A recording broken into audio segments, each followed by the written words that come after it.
We do have this very bold vision that any creator that has over 100,000 followers should be earning six figures. Welcome to Mad Influence, a podcast about the power of influence and what happens when people choose to use it for good. I'm Helen Saul, and after a decade in marketing, I've seen how influence can be used for good, bad, and everything in between. In this series, I meet founders, campaigners, and creatives who are choosing to use their platforms to make a meaningful impact, to understand how ideas spread, create connection, and drive change. Today, I'm joined by Monique Sar. Monique is the founder of Vitesse, a marketing agency focused on partnerships and influencer campaigns, and she also serves as President of BNC Speakers, representing speakers, pro athletes, including Olympic gold medalists and business leaders. She began her career in finance before pivoting into talent representation. Over the past decade, she's worked with Fortune 500 companies to secure brand deals and sponsorships, helping creators negotiate six-figure partnerships along the way. Her work centres on the realities behind influence, what actually happens after you sign with an agent, why some talented people still struggle to land deals, and the misconceptions around how brand partnerships really work. As Monique puts it, what I'm most excited about is offline activations, taking online interactions offline and bringing that human connection into play. Thank you so much for joining me today, Monique. Yeah, thank you so much for having me. I'm super excited to be here. Really happy to have you here. And I think a good place to start would be for anyone who doesn't know you, if you were just going to explain in really simple terms what your job is, how would you do that? Yeah, totally. So when I'm meeting someone at a networking event, I just jump straight into I'm a talent agent. I help connect culture to corporations, and I feel like that's the really fun part about what I do. Yeah, definitely, for sure. And I was really interested when I was looking into your background to see that you actually kind of started from a really different place. You were in a really successful role in finance. So I wondered if you could talk about that transition and how you ended up doing something completely different. Yeah, definitely. So being born and raised in an immigrant family, all they really, my parents tell us to do is hey, just study really hard, get a good job, go to a good school, and just work really hard. And so I didn't know any better at the time, to be honest. And I always think back to college where you have to know what you're going to do with for the rest of your life, in those 4 years, right? And so I was like, okay, well, I definitely want to make a lot of money. So I think finance has a lot of money. Let's just go into finance. And so kind of just jump straight into it. I started a little bit on the whole Wall Street thing and it wasn't a good fit for me. Came back to Denver, started my own practice in financial planning and wealth management. And when I really made that transition, it was like a movie moment. And all of a sudden, I really felt like I shouldn't be there anymore, or I was made for something more. I think we were celebrating my colleague's 50th anniversary at the firm, right? And so his wife worked for him. I believed his daughters might have worked for him too. And all of a sudden I was I think I was having a panic attack, had to excuse myself, go to the bathroom, look in the mirror, do the whole movie scene. And I was just I don't know if I could do this for the rest of my life because that would pretty much be my future path. And so, made the leap into marketing and went into the whole talent space totally on a whim. It all happened by chance. So I don't know if you're familiar with that app called Clubhouse that came out during the pandemic. So I love that app. I spent a lot of time on there, made a lot of new connections. But through that, Yahoo Finance did an article on me being one of the top business influencers on that app. And so my old mentor saw that and he was like, hey, saw your article. Do you want to join my team? I'm like, yeah, sure. I don't know what we're doing, but let's go for it. And so I started representing some of the athletes that he already previously had relationships with. He's one of the top 5 mental toughness coaches in the entire world. And so that was an honor and a privilege to be able to get started and work with him on that endeavor. But I learned so much, and I really failed a lot in the early days because I was kind of figuring it out as I go, because I didn't understand that you could charge this much for a speaking engagement, or you could charge this much for a brand deal. And I'm just this world is insane. And I think it all comes back to how you can create value. So that whole transition was very rocky, to say the least. Looking back now, I wouldn't have it any other way, because being where I'm at right now, I do feel like this is where I'm meant to be. Yeah, definitely. Well, you can tell that just, I think, from your energy when you're talking about it. And there's lots of things that you said there that made me want to dig in a bit more. You mentioned about some people don't know about the fact that they can charge for speaker engagements. And this is a theme that I've seen crop up quite a bit, where people are almost, they have a concern about, they don't want to come across as like too forthright or asking for something that they feel that, you know, they should be grateful for. How do you help people get over that adjustment? Yeah, I think the first part of it is definitely like even hiring an agent or someone that can like represent you, because that person can say things about you that you can't quite say about yourself, right? Because it's like you said, you might come off too arrogant, right? Or you've done all these cool things. But when you have someone that's like hyping you up, you know, and you have like that hype man or woman coming and sharing those things, they can really help move the needle that way. But I know that for some people, you can't always have like an agent or someone represent you. So here's a trick that I did in the very beginning when I was starting my agency as well. I made a totally separate email address. And with that separate email address, I just made up a name, and this was like my new assistant. And so that actually helped, you know, present myself in a much bigger way as well, where it's like, oh, yeah, yeah, my assistant will take care of that paperwork, or talk to my assistant, you know, she can help you with all of these things, even though it was me. So my mentor actually shared this with me a long, long time ago, and it's all about positioning. And yes, you know, you're already like commanding a message that is really getting out there and it really is helping people. And maybe you're not just quite known yet. This is one of those like positioning tricks that can just help lift you up apart from standing out from the rest, if that makes sense. Completely makes sense. I think it's really smart. And you talk then about positioning, which is also something that I've seen you talk about online as well. What do you think people are getting wrong when it comes to positioning themselves? It's interesting because I feel like people are trying to mimic other people, right? And so, like, when I see this, let's just talk about like an Instagram bio for now, right? And so, like, if they have on their bio, they're just like a lifestyle creator or speaker, right? It's so broad. And yes, you know, that's what you see when you see some of like the big, big, big celebrity speakers or individual or bigger influencers. But I think they have an audience enough where they can afford to have that, right? I feel like if you're just getting started and if you really want to stand out from the rest, you have to get like so hyper focused on who you help and that transformation, and then you become the go-to expert. So I feel like this is the one thing that is missed a lot in positioning, is that people start out really, really broad, but I think in the beginning you have to start out so hyper focused, and then you can broaden later. Yeah. And you mentioned then talking about who you can help as well. And I think that's quite interesting, because I've actually just released an episode with someone who did a TEDx talk on introducing yourself. And her whole thing was about how can you position yourself so that the other person can understand the benefit to them. And so I think it's really interesting to hear you bring up a similar theme in the creator space as well. Do you think that sometimes people flip it the other way and they focus too much on what they want to say before what their audience might like to hear? 100%. Because I think that, well, especially now, especially I see this with a lot of like creators that are like getting their first like viral spikes on like their content and stuff.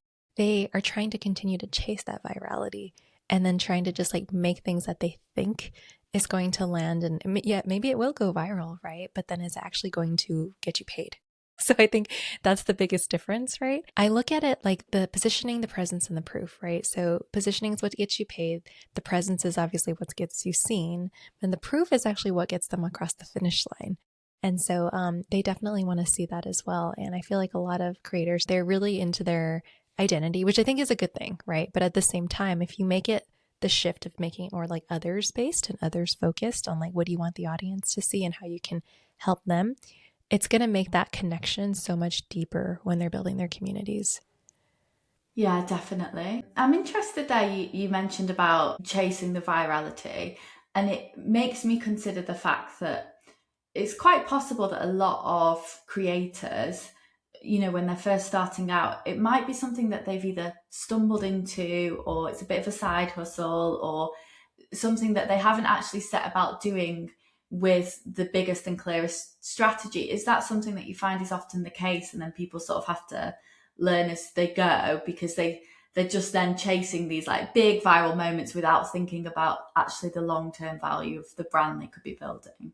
Yeah, 100%. And I think you hit the nail on the head because I meet a lot of these like accidental influencers or content creators, right?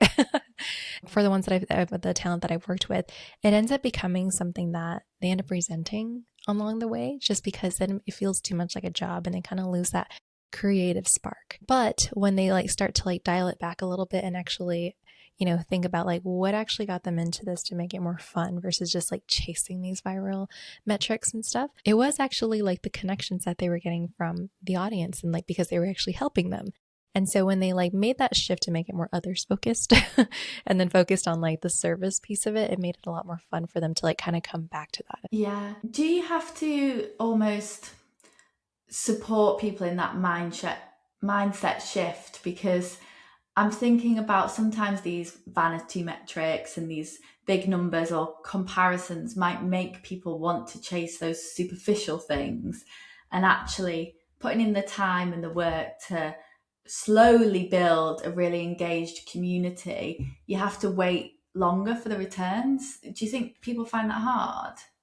Yeah, because I know that in this world of like, instant gratification, like we can get everything that we want at our fingertips. I feel like we have so much just so easily accessible. I think that people want to be an overnight success, but I don't think they realize it could take a whole year or 5 years or 10 years to become an overnight success. And people don't see that. One thing that I notice as well with a lot of the talent that I work with is that when they make that shift from like, making it all about them and then making it about like the people that they're, building in that community, it becomes so much more exciting because now that I feel like people are also feeling like this strain of like everything's online and people are loving to get back to offline activations. It's taking it that one next step further because even with some talent that I work with now, yes, they can do the posting and they have those metrics and things there, but what if we can actually place that person for like an autograph signing or a photo op? It makes it so much more fun and so much more engaging that way as well.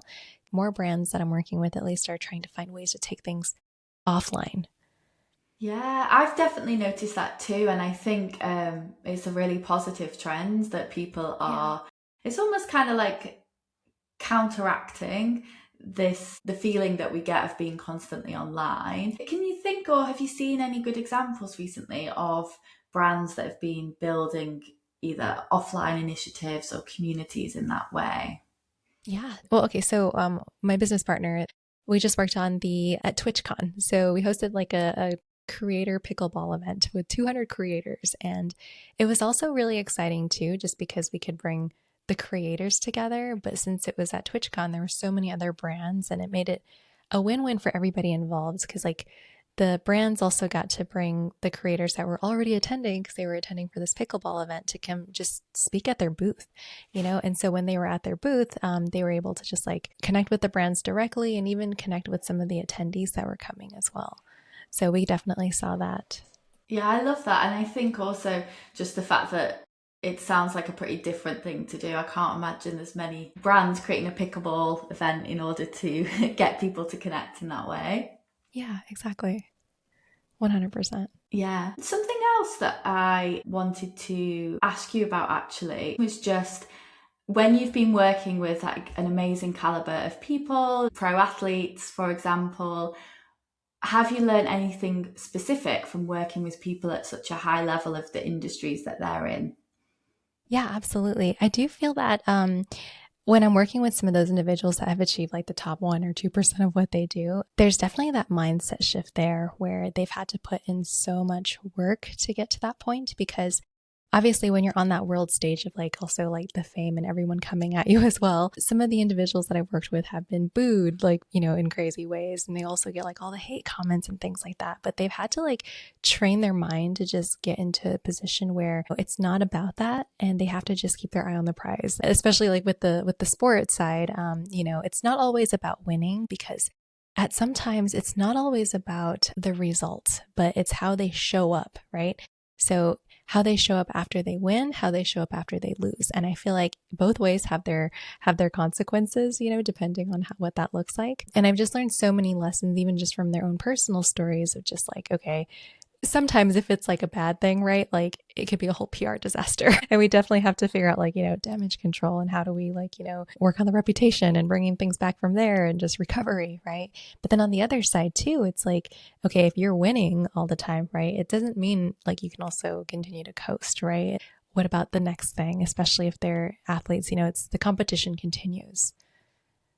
For sure. And that idea of kind of being there whether you win or you lose, I think it's translatable across a lot of things. And is it something that you would kind of work with people that you work with to make sure that they're not just sharing content or doing brand partnerships, they're actually stopping to reflect and think about, did that land well, could I have done it better?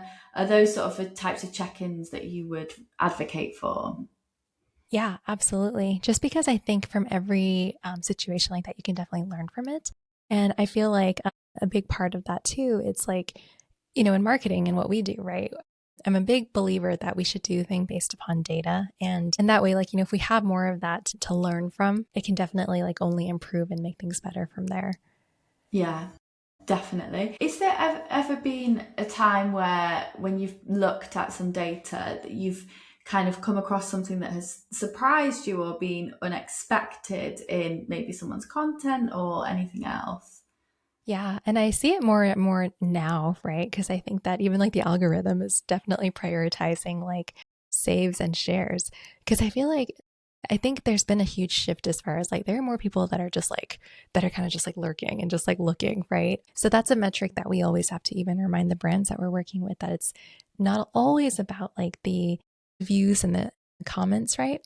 It's the shares and the saves because this is actually more about keeping them engaged, right? It's definitely like people are actually interested if they're going to take the time to like send it to somebody or to save it for themselves later. So that's definitely been something interesting that I've seen. The other thing too is even this whole concept of like earned media value. I feel like there's so many different ways that can be calculated as well. But what we found, especially with ROI being like so elusive in this space. I always make this joke about how like the only one who can get away with like not sharing ROI with the brand is like Emily from Emily in Paris. Yeah. Right. And so, because like she can do all these cool activations and not really have to justify it. But anyways, when we have to work on that part with our brands, we spend a lot of time defining the KPIs and the metrics together that we're going to track because it's so specific to each organization and what they're actually looking for because it might not always be conversions, which is what I think a lot of brands are always focusing on because sometimes it might just be like brand awareness because they have an upcoming launch or a rebrand coming up. And so that's definitely a big theme that's coming, especially now that there's been a huge push towards like sustainability and what can we do for the world as a whole. Yeah. I think hearing you talk about all of the things that we put into to measure campaigns and to track them, and then also your joke that you made about Emily in Paris, both of these things make me think about how people often have incorrect perceptions Yeah. about what this industry is, and it's particularly in the content creator space and the talent space. What do you think are the biggest misconceptions that people have about your industry? Yeah, I feel like the biggest misconception is that, especially for like the content creators, is that people think that it's easy, right? And even like when I share with my parents about like what I do, my mom's like, she tells people I do Instagram, and I'm like, mother, it's a lot more than that. But anyways, a lot of people think that content creation is easy, right? And they kind of look down on creators. And what I always have to like, check people and just remind them of, it's like, okay, what if a big brand like Nike or whatever is trying to do a big campaign, right? They're going to have to like hire a location, hire the talent, hair, makeup, wardrobe editors, like all of these other things when they don't realize that content creators are doing all of this themselves, right? And they're coming with all of their own equipment. I know a lot of big budgets are allocated towards like even renting, a lot of this high end equipment.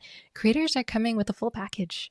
And I think it goes both ways too because like sometimes creators don't even know their worth and their value. So that conversation lands both ways. Like, hey, if you think about this back in the day, like the budgets are there. It's just that's the biggest like misconception in the industry, and I feel like that's also the biggest thing that when people look down at creators, I always have to remind them, I'm like, why don't you give it a try, right? And kind of just like flipping it back on them and like, put yourself in the creator's shoes for like a week, and if you have to pump out content like breakfast, lunch, and dinner, try it out just for a week and see what that feels like.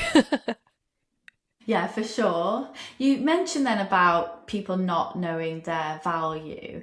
How do you think that can change as an industry? Yeah, so I definitely I've seen it firsthand, right? And especially for the creators that are now seeing their value. And I think it's like got a double-edged sword in a sense because now that they're seeing their value and they're charging 5 to 6 figures for brand deals and engagements, now they're worried because like they don't have the volume that they once did, right? And I always have to remind them, I'm like, but was the volume actually quality, right? Were you actually getting a lot of hits and some really good stuff there? Not all the time, right? And so it's got that double-edged sword because even though they're at this level, they also have to just remember that the nature of the game has changed a little bit because now that they're commanding this kind of level, it's not always going to come so frequently. And so it's still important to continue to maintain that and still put out the best content. But I've had so many creators ask me as well. It's like, well, is influencer marketing dying, right? What's my future look like? And some of these these big questions where I have to continuously remind them as well that like it's definitely here to stay, but it's a matter of like how you can, coming back to positioning, right? Position yourself different amongst the rest and create something that is very meaningful and valuable, which is kind of bringing it full circle here, like coming back to the offline activations, because that's something different as well. And so there's been a various range of like the types of engagements and partnerships as well. Like some of the brands will even put that creator on their payroll and they kind of have free range. And it's interesting when they're taking the creators in-house like that because it creates two things. I think definitely like the safety and security for the creator, but also too like that brand ambassadorship where I feel like this is now coming back. So that's been really cool to see. Yeah, really cool. You mentioned about how obviously a lot of creators have maybe concerns or worries about longevity. And I was wondering how much AI plays into those worries that they have. Yeah, that's such a great question. Because I'm now seeing like AI creators like pop up, which is insane, right? But there's a lot out there, and I feel like there's a lot of AI that's coming in where like I have to remind my parents even it's just like, hey, that's AI, that's not real, you know. But I think there's still going to be a place for our creators because it's the offline activations, right? And I think it's using AI to the benefit, right?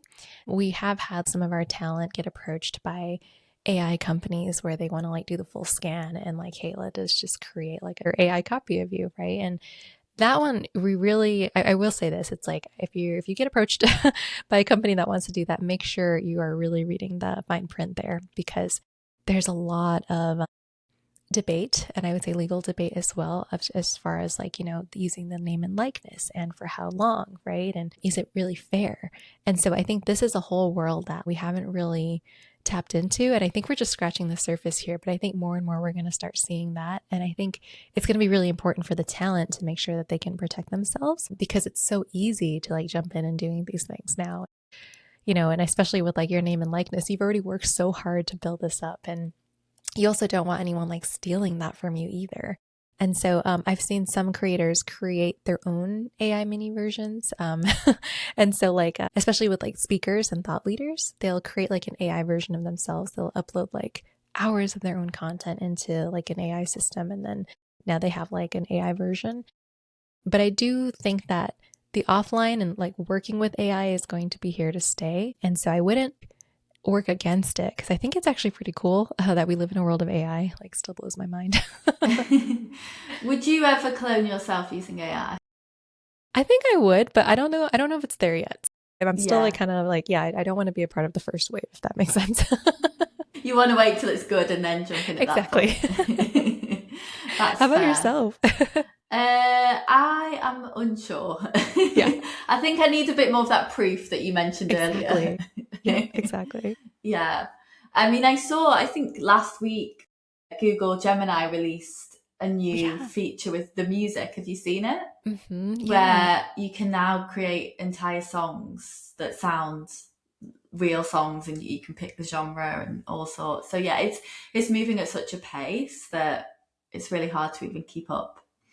Oh yeah, 100%. And it's almost even hard to like even know it's real anymore because I think some of it that's coming out is like so good. Yeah. Do you think that we will start to see a bit more kind of labeling of what is AI versus what is not AI, and maybe a bit more regulation around that? Yeah, and I mean, and I am hopeful that it does, just because, like, in order to protect our talent, who's actually like the real, it's using their name and likeness. I think that's definitely really important. Like a high percentage of the content and stuff that's out there is definitely a lot of AI. So, if we can have some like regulation and stuff around it, I think that would be good, just because like we don't even know what's real anymore, especially like in the world of counterfeit products and stuff, right? So it's like, hey, what if someone is using like an AI version of a creator that's selling a counterfeit product? It raises a lot of like ethical concerns, and it can definitely like harm people as well. Yeah, I imagine there's just so many legal questions when I think about the type of contracts that you have with a real person and Hmm. the contract between the person and the brand and how they need to represent the brand in a way that is fitting.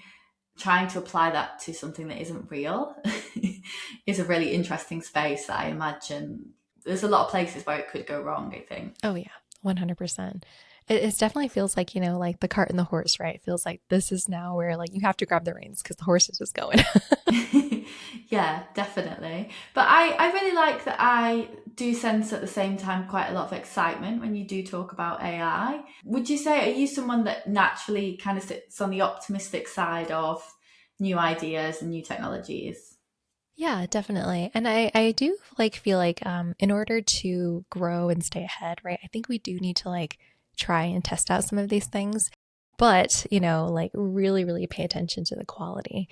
Because I know that I've seen a lot of horror stories where AI is like making a lot of mistakes. So we've definitely tested it even in our business, even like having like some AI agents and just to be able to help, maximize and do what I do for our creators. We are actually working on developing some AI agents at the moment right now where it's getting there. Like I think our AI agent like actually knows how to negotiate, it knows when to hold firm, it knows when to recommend other creators. So it's getting there, but it's not quite there yet. I do feel that it still needs like somewhat of a human touch to just like verify that the AI is like not hallucinating. Yeah, yeah. So when you say negotiate, as in negotiating on things like costs of partnerships, that type, yeah. Yeah, on price and like the campaign scope as well, even like just bringing up some of those other things like usage rights. And so, since a lot of this is handled through email, we want to get it up to a point where it can also help the creators themselves. And that way, they can essentially have like these AI talent agents like kind of help them speak on their behalf. But again, like I know that it does make some mistakes. I recently saw this one article where someone had installed an AI chatbot on their service website. And so the whole cost of the project was about $8,000 or something like that. But the person was negotiating with this AI chatbot and got them like an 80% discount. And so the company is coming back and trying to figure out how all of this is working now, too. But it definitely still needs some supervision. Yeah, there's definitely, I think, spaces for loopholes like that for Oh, yeah. sure. When we were just talking then about negotiating, it also makes me think about how it is for someone who is maybe beginning and, maybe they don't have an agent yet, maybe that they're not exactly sure how it works. And in a typical 9 till 5 annual salaried job, there's a lot of conversation that we get about, can we have increased salary transparency? It's something that a lot of organizations are trying to do to make themselves be perceived in a way that is open and transparent. I don't know if this exists to the same extent in an industry which is more kind of freelance, project based. Do you think that there are things that can be done in that space? Yeah, with regards to just like transparency of fees and Transparency around fees, that type of thing, yeah. yeah. Absolutely. So, my mentor and I, we do have like this very bold vision that any creator that has over 100,000 followers should be earning six figures. And it's, even 50,000 followers, they should be earning six figures. And it's because of the amount of work that goes into it. I feel that more and more of like people in our space are starting to push this narrative. So I don't think there's anything out there that's super concrete, just because I know people are trying to keep that hidden, right? However, now that more conversations are happening around this, I think that brands are actually more open to this conversation as well because now they know that this is becoming the theme, right? But brands also need to do their due diligence and just be aware that it's not also just about likes and followers. And I feel like that is the one crux of it all, because that's how it started, right? Everything started with like getting as many likes and followers as you could and all these vanity metrics. But will that actually move the needle? No, it won't. And so when we're building campaigns and building things that actually work for both sides to make it like a win-win, we want to make sure that it's actually tracking the engagement metrics that make a difference, as well as, making it a win-win for the brand too, where if they can also get like the usage and how long they can use your name and likeness, as well as even work for hire, right? So can this content be used anywhere else, right? And who actually owns the content?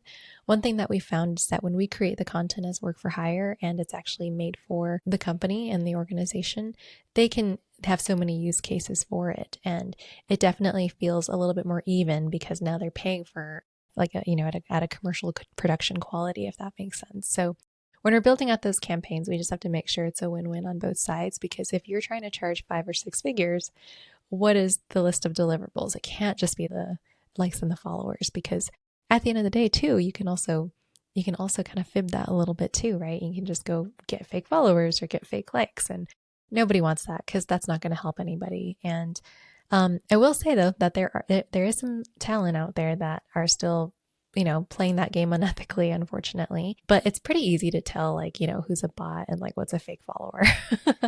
And there's plenty So of tools as well, isn't there, that you yeah, can check the percentage of fake versus real, that type of thing. exactly, 100%. Yeah. When we're talking about this, obviously it's in the context of you supporting others. Do you apply these learnings to your own profile, your own page? I've seen the type of content that you have where you are talking about the industry and what you've learned. Are you translating these things across? Yeah, so it's a little bit different for mine. And the reason being is because I'm not a content creator. So, and I say that because, so my coach and I, we work through this as well. He's also in this space and his mentor is like a billionaire. So it's like a totally different. I really recommend, really respect what he has to share. But he was the one who kind of helped me get out of that block, because I always found creating content so exhausting. And then he finally like hit me with it. And he's like, you're not a content creator, you are a business. And when I finally made that mindset shift, I'm like, you're right. So for me, what we do, we actually create the same content over and over and over, right? It's actually not like a content creator would, where they're following a story and they're following a journey. For me and my business, I create the same content around the same topics, which is around the positioning, the presence, and the proof. And it's because like I'm a business, that content can be the same thing, just like told in many different ways. And that has definitely worked out. And I will share like a little cheat code that we're doing as well. We're using AI to actually just recreate the same videos that I've created with like a different outfit, even though it's like still my same video. But I've got a 12-month calendar pretty much like blocked out, and it's the same journey every year, but it's just going to be like the same, just told in a different way, but it's the exact same thing. So the strategy is definitely a bit different, because I'm not trying to get brand deals or anything like that. I'm definitely just trying to like share my message and establish myself as a thought leader in that regard, so I can open up the door to work with new talent, new organizations. And for me, that's what works. But I think that when I share this with content creators, right, it would definitely not work for them, because they are building a community. So it's definitely a little bit different. Yeah, for sure. But yeah, super interesting to hear you do it in that way, and also the importance of repeating a message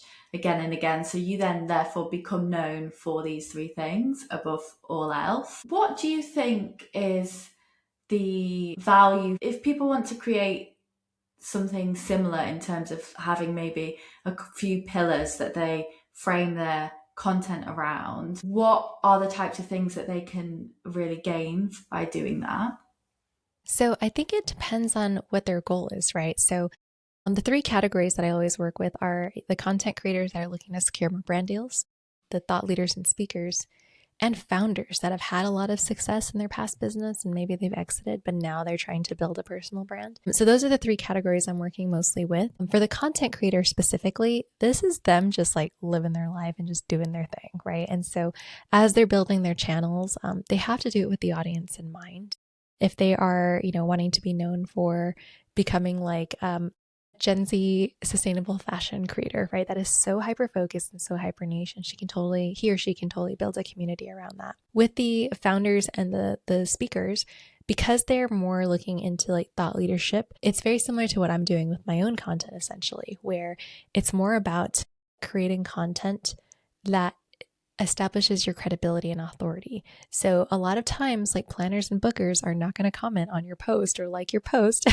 They come to your social media to make sure that you're a real person. They come really just to check up, like, are you actually relevant? Do you have a message, right? So with that one, yes, it's about building a community, but more importantly, they want to make sure that you are who you say you are. And I think eventually, like, it kind of transforms into where later some of these thought leaders and speakers will then create something that's more direct to consumer. But as they're starting out, just to look more eligible for these bookers and planners, that's the type of content that they're creating, if that makes sense. It does, and it reminds me a bit of my own experiences, not in terms of I'm not a content creator, but with building this podcast, I've had guests that have said to me that they went on my profile and they looked at something I posted, they thought it was really interesting, and then they thought, oh, well, she must be credible, so yes, I'm open to coming on the podcast. And I thought that was really interesting because when I first started posting it, I wasn't necessarily doing it for that reason. I was just talking about the journey that happens when you create a podcast. So it is nice when sometimes you get these extra things that come out for content that are not visible in likes, comments, or the initial metrics that people think of. Yeah, definitely. Especially because we have to remember that most people that are on social media are lurking. They're Yes, there just to watch, essentially. And, they might not engage with your post, but if they DM you, then, that would count as a converting win for sure. definitely, 100%. Something that I have asked every guest so far this series, because the topic of the podcast is all about influence, can you think of a moment in your career so far that has really influenced you and the person that you have become today? And if you need some time to think about it, that's fine.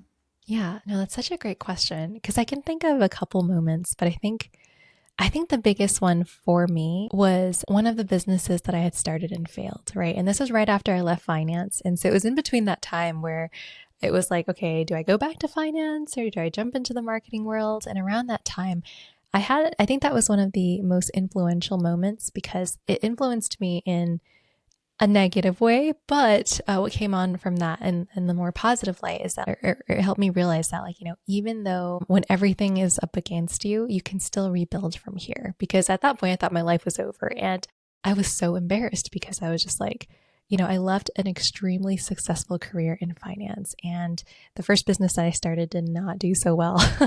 And so it was in the product space. And I was just learning so much as I went. Definitely lost a lot of money in that and investment in that. But then when you realize that, like, there's nowhere to go but up from here, I think that is like one of the biggest blessings that have influenced me because I feel like when you feel like you do have it all, because I feel like I did have that all in finance, right? Like had the multiple houses, multiple cars, and then it's like, what's next, right? And so when I feel like you get your teeth kicked in and you fail and then you feel like there's no other option, it's really, really important to just remember that there is no way to go up from here. Yeah. Did it take you some time to come to the realization that actually this wasn't going to work out? Yeah, definitely. Yeah. I think because like I think I have like a really messed up concept of winning and losing, right? I like really punish myself if I can't win at something. And I tried so hard to keep things going and I exhausted every single option. And that was like one of the biggest lessons I had to learn too was you have to know when to cut your losses when it's finally time to move on. And it's okay to start over as well, because a lot of successful people might have experienced that failure in a big way. But then I've met people that haven't experienced that failure in a big way, right? And I know it's a lot easier said than done, but like, because like once you're going through it, it definitely feels extremely tough, because I was just like, oh, I'll just go back into finance, it'll all be fine, But then there was something that was just tugging away at me that just knew that if I didn't go for it, like one more try, like if I gave up here, I would live with that regret forever. And so that definitely didn't feel too settling. Yeah. Did you also face out external pressure, maybe from friends or family, given that you had this really sort of on paper job that is by society standards what people expect of you? Was that a hard thing to grapple with? Yeah, 100%. Because I feel like in this world, we try so hard to either look good to other people or to avoid looking bad to other people. And then when I realized that after talking to like a mentor of mine, I thought about every single decision I ever made, and it was always for those two reasons, right? And then when I finally just understood that I should look after me first before like worrying about what other people think, right? If I could go back and give myself that advice now, like just do not care what people think, it definitely would have been a much smoother ride because I feel like I was just so stuck with that block for a long, long time. And I definitely like, prioritize like mental health and things like that now because like looking back on how stuck I made myself. I mean, there were days where I was just like, oh man, like, what did I do? Especially because, like, having left such a successful career, it's so embarrassing. Like, I'm a joke, and all of these things that just kept like coming into my mind, right? And then when I just remembered that, just try not to think about what other people have to say about this and just carry on. But I did have to kind of isolate myself a little bit from like social media and from friends and family just to kind of rebuild myself, just to feel like I could like show my face again. But going through that whole journey was definitely an experience. And it actually worked against me. And when I realized that I had to let people in versus pushing people out, that's when the shift happened, where people would support me, like my friends and family would support me no matter what I did. And they were definitely really apologetic about what I was going through. But when I realized that these people weren't out to get me or laugh at me, right? They were actually super supportive and wanted to help me get through this, like offering suggestions, making referrals. And that's what helped me get out of that very, very quickly. Yeah. And aside from obviously it didn't work out in terms of that business, was there anything that you learned from doing that and failing the first time round that has now made you the successful person that you are today? I think that it's definitely made me a lot more risk tolerant, Mm. which is interesting because, like, I always operate from the side of just being super conservative and just double checking everything. And people have like asked me, actually, wouldn't failing and losing a ton of investment in your first business taught you a lesson? I'm like, it did, right? And but they were thinking like, wouldn't it tell you to like be a little like, less trusting? And I'm like, it did. But I think what it taught me more was that even if I lost it all, I could build it all over again and build it faster. And that's exactly what happened, right? So it kind of had like the adverse effect where it's definitely made me like more open to taking risks because that's the whole point of business, right? It's like without risk, there's no reward. Yeah, I think it makes sense though. I think when you've been through something difficult like that, you sort of know that if anything like that was to happen again, you handled it last time. So it kind of almost allows you to take those bigger risks the next time round. 100%. Because it's like you've already proved to yourself that you can get through it. And so it's like, what's an extra zero at the end, right? Exactly. Mhm.